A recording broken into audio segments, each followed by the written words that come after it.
안녕하세요, 자영업 다일입니다. 와, 정말 이런 배달 단가는 처음 봅니다. 배민 로드러너 앱에서 배달 단가가 990원짜리까지 떠버렸는데요. 배달 한 건에 1000원 미치라니 정말 할 말을 잃었습니다.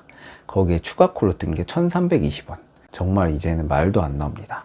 현재 배민은 오산시에서 테스트 운영했던 배민 커넥트 로드러너 앱을 4월부터 경기 화성 일부 지역으로 확대해서 별개의 앱을 운영 중에 있는데요. 로드러너 앱에서 이러한 역대급 배달 단가가 떠버린 겁니다. 어쩌다 한 번 뜬 단가라고 해도 이러한 1000원도 안 되는 단가가 뜬 것 자체가 말이 안 되는 겁니다. 아니, 사람이 가게에 가서 픽업을 해서 배달을 해주는데 한 건에 990원?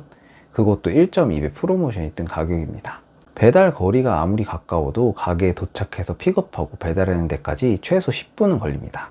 그것도 음식이 바로 나와 있을 때지 가게에서 조리되기까지 걸리면 한 건에 15분에서 20분 걸리는 경우가 다반사인데, 아무리 테스트 지역이라고 하지만 이러한 단가를 올리는 것 자체가 정말 충격적이네요. 배민 본사 직원분들이 직접 나와서 이 가격에 한번 배달해보라고 말해보고 싶은 심정입니다. 이건 비단 로드러너 앱에서만 일어나는 단가락이 아닌데요. 이번에 6월 4일부터 배민 플러스 배달 단가가 또 칼질이 된 겁니다. 제가 2달 전에 배민 플러스 역대급 단가락이라고 영상 올렸던 게 얼마 안 된 것 같은데, 거기서 단가가 또 내려가 버렸습니다. 기존 단가표와 바뀐 단가표를 한번 비교해 보겠습니다. 왼쪽이 변경천, 오른쪽이 6월 4일부터 변경된 단가표입니다. 픽업 비용 700원에 전달 비용 700원은 기존과 동일합니다. 여기서 시간대별 할증 금액을 더하면 총 배달 단가 금액이 되는데요. 이번에 이 시간대별 할증 금액을 반토막을 내놓아 버렸습니다. 기존 아침 논피크 시간 피크 할증의 경우 단건 600원, 일반 600원이 추가가 되었었는데, 이번에 변경된 단가에서는 기존의 반토막인 300원만 추가가 되게 되었습니다. 거기에 점심 피크의 경우에도 700원에서 500원으로 삭감이 되었고, 심야 시간대도 600원에서 400원으로 마이너스 33% 삭감이 되었습니다. 주말의 경우에도 당연히 삭감이 되었는데요. 아침 논피크 시간 기준 800원에서 500원으로 마이너스 37.5% 삭감, 점심 피크 기준 1000원에서 800원으로 삭감이 되었습니다. 특정 시간이 아니라 전 구간 할증 금액이 최대 50%까지 삭감이 되었는데요.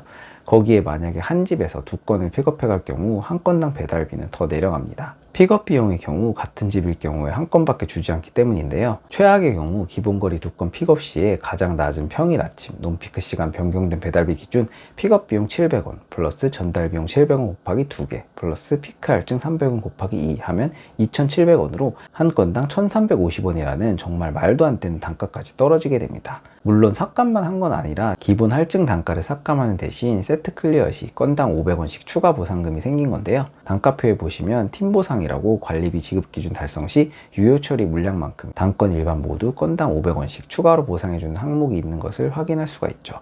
그럼 어떤 분들은 할증 구간 300원 삭감되고 팀 보상 건당 500원 오르면 단가 오른 거 아니냐고 하시는 분들이 있을 텐데요. 배민이 배달 단가를 올려주려면 그냥 픽업 비용이나 전달 비용을 올리면 되는 건데, 뭐하러 복잡하게 팀 보상이라는 항목을 따로 만들어서 건당 요금을 지급하는 걸까요?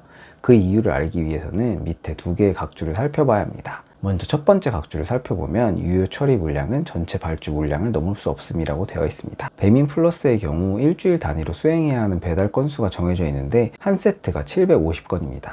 라이더 숫자가 많으면 이러한 세트 건수를 더 올릴 수 있고요. 그런데 이 세트를 초과하는 건수에 대해서는 팀 보상 금액인 500원을 지급하지 않는다는 거죠. 그리고 다른 각주를 보면 팀 보상은 유효 처리 물량건만큼 협력사로 지급된다고 적혀 있습니다. 이러한 팀 보상비의 경우 라이더 개인에게 들어가는 것이 아닌 배민 플러스 지사로 들어간다는 거죠. 추가로 받는 500원의 경우는 지사에서 라이더들에게 어떻게 분배하냐에 따라 달라지는 것이지, 한 건 탈 때마다 라이더가 추가로 500원씩 무조건 더 받게 되는 금액이 아니라는 겁니다. 결국 단가를 올려주려면 그냥 기본 단가를 올리면 되는 건데, 이렇게 복잡하게 만들어 놓은 것 자체가 배달 단가를 올려줄 생각이 전혀 없다는 거죠. 물론 모든 지역에서 이렇게 실행하는 건 아니고요. 6월 4일부터 실행되는 지역은 경기 시흥 지역, 대전, 경남 양산 등에서만 테스트가 적용됩니다. 그런데 여러분, 배민이 본격적으로 새로운 정책을 도입하기 전에 어떻게 하는지 아시죠? 배민은 무조건 일정 지역에서 먼저 테스트를 시작해 본 후에 전국으로 확장을 합니다. 당장 우리 지역은 아니니까 나랑 상관없네 하실 게 아니라는 거예요. 알뜰 배달도 처음에는 몇 군데 안 했습니다. 관악구에서 먼저 테스트했었고, 지역을 점차 늘리더니 결국 전국으로 확장해 버렸죠. 이러한 낮은 단가를 배민이 테스트하는 것 자체가 문제라는 겁니다. 여기서 만약에 단가를 이렇게 내려도 콜이 잘 빠지고 원활히 수행이 된다면 당연히 다른 지역에도 적용을 시키겠죠. 그럼 도대체 왜 배민이 이런 짓을 하고 있는 걸까요? 이미 쿠팡이츠의 점유율도 많이 빼앗기고 가게에 오시는 라이더 분들마다 물어보면 배민을 욕하고, 사장님들 또한 배민에 대한 불만들이 폭증하고 있을 만큼 민심이 안 좋은 상태인데, 여기에다 불난집에 기름을 붓는 배달 단가 인하를 이렇게 계속하는 이유는 무엇일까요? 이는 딜리버리 히어로가 배민을 매각할 수 있다는 매각설이 제기되고 있기 때문입니다. 이번에 6월 2일 딜리버리 히어로가 유럽연합에서 3억 2,900만 유로, 우리 돈으로 약 5천억 원의 과징금을 때려 맞았는데요.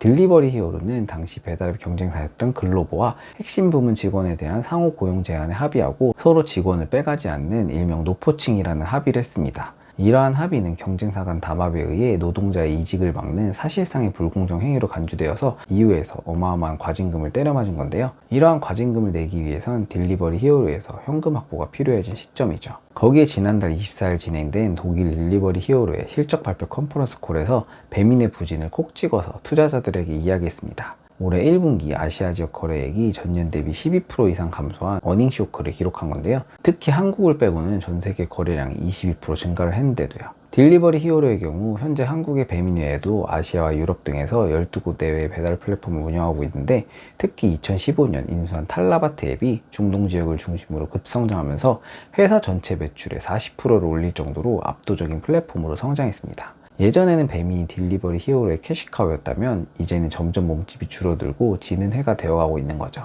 거기에 배민의 경우 한국에서 소상공인과의 수수료 갈등, 라이더와의 고용 및 배달 단가 갈등 등 주요한 사회적 갈등이 점점 커져가면서 딜리버리 히어로의 입장에서도 점점 부담이 되고 있는데요.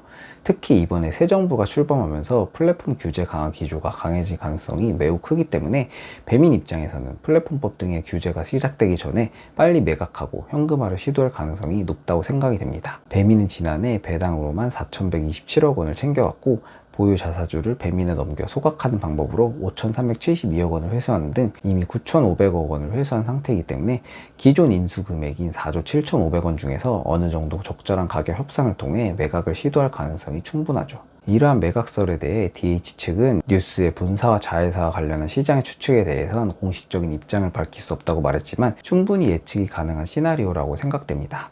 처럼 기업 매각 쪽으로 가게 된다면 장기적인 회사 기업 이미지 및 운영 전략보다 단기적으로 수수료를 올리고 라이더에게 지급하는 단가를 최대한 줄여서 영업이익을 높이는 쪽으로 갈 수밖에 없는 겁니다. 그래서 우리가 볼 때는 도대체 왜 이렇게까지 배민이 하는 것일까 하는 의문이 들지만, 결국 매각 쪽으로 가게 된다면 이러한 무리가 이해가 될 수 있는 부분이죠. 진작에 좀 잘하지 어쩌다가 이렇게까지 안 좋은 방향으로 오게 됐는지 참 안타깝네요. 이제 본격적으로 새 정부가 출범이 되면서 온라인 플랫폼법 제정 속도가 빨라질 것으로 예상되고 있습니다. 이제 배달 플랫폼의 경우 소상공인들이나 라이더들이 자체적으로 대응하기 어려울 정도로 기업의 규모가 커졌기 때문에 하루빨리 정부에서 이러한 플랫폼에 대한 대책이 나와서 더 이상 소상공인이나 배달 라이더들이 일방적인 통보식으로 생계의 위협을 받는 일이 없었으면 하는 바람입니다. 오늘의 영상은 이것으로 마치고요. 도움이 되셨다면 가운데 구독 버튼 한 번씩 눌러주시면 감사드리겠습니다. 감사합니다.